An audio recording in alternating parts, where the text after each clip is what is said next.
Оштоо чалуу максатында имарат өрттөгө шектелип кыздар кармалышты. Ош облусундагы Мада айылында жайгашкан бильярд клубун өрттөгө шектелип 2 кыз кармалды. Бул тууралуу облустук милициядан билдиришти. Маалым болгондой, кыздар жеке таарыныштардан улам бул ишке барышкан. Бул факты боюнча башка бирөөнүн мүлкүн жок кылуу же бузуу негизинде кылмыш иши козголду. Натыйжада окуяга шектүү катары 2006-2007 жылы туулган жарандар кармалып, райондук сот тарабынан камакка алынышты. Учурда тергөө амалдары уланууда. Амалдары ишке ашпай, УКМК Ички иштер министрлигинин 2 кызматкерин кармады. Ички иштер министрлигинин баңгизатка каршы күрөшүү кызматынын бөлүм башчысы жана ОПЕР кызматкери кармалды. Бул тууралуу Улуттук коопсуздук мамлекеттик комитети билдирди. Маалыматка ылайык, алар пара талап кылууга жана опуз алууга шектелип колго түшүшкөн.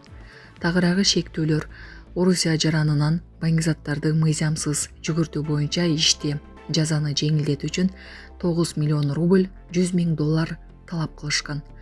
Алар жашыруун ишинде далилдерди калтырбаш үчүн пара алуунун аралыктан ишке ашырылган схемасын иштеп чыгышкан. Кармалган жарандын үй бүлөсү мүлкүн сатып тапкан акча каражаттарын Орусиядан бөлүп атайын коюлган адамдардын атына катталган банктык карталарга которуп турган. Андан кийин акча каражаттарын накталайга айландыруу жана Кыргызстан аймагында мыйзамдаштыруу үчүн 3-чү жактар тартылган деп айтылат маалыматта. Кара сууда унаалыс менен сууга түшүп кетип каза болгондор 3 айылдын башчылары болушкан. Кара сууда дарыяга унаалыс менен түшүп кетип каза болгон 4 жарандын 3-өсү Ынтымак айыл аймагындагы айыл башчылары болгон. Бул тууралуу жергиликтүү бийлик маалымдады. Маалым болгондой, алар Кызыл суу айылына Куран окутууга бара жатып, менчик унаалыс менен Куршап дарыясына түшүп кетишкен. Каза болгондор Актерек айылынын 68 жаштагы, Жаңарык айылынын 64 жаштагы, Ташарык айылынын 50 жаштагы айыл башчылары, ал эми 4-чүсү 49 жаштагы аскери комиссариятынын кызматкери болгон. Москва шаарында жашап жана эмгектенесизби? Медициналык кызматтар керек, бирок алар сизге кымбат жана сапатсыз сезилет. Умбем клиникалар тармагы сиздерге өз кызматтарын сунуштайт.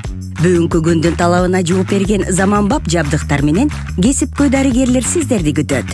Бизде сиз стоматолог, тиш дарылоонун бардык түрлөрү, уролог, невролог, лор, терапевт, хирург, окулист, педиатр, УЗИ жана башка дарыгерлердин кеңешин алып дарылануу мүмкүнчүлүгү бар.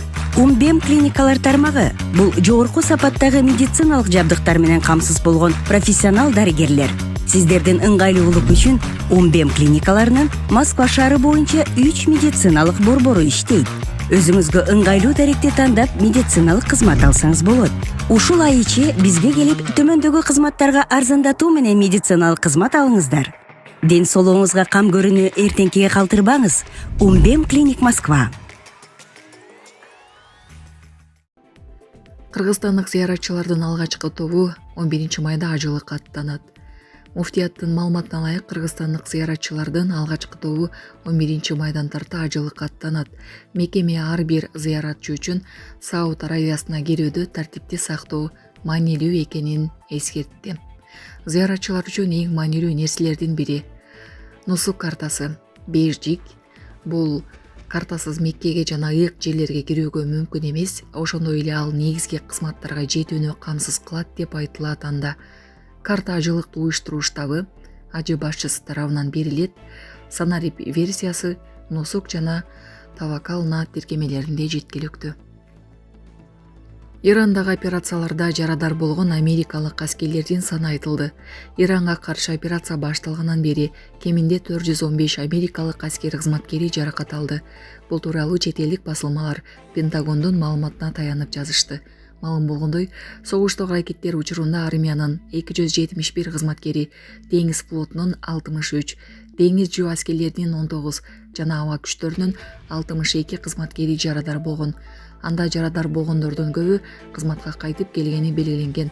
Аскерлердин көбү ирандык учкутсуз учактардын чабуулунан жаракат алышканы айтылды.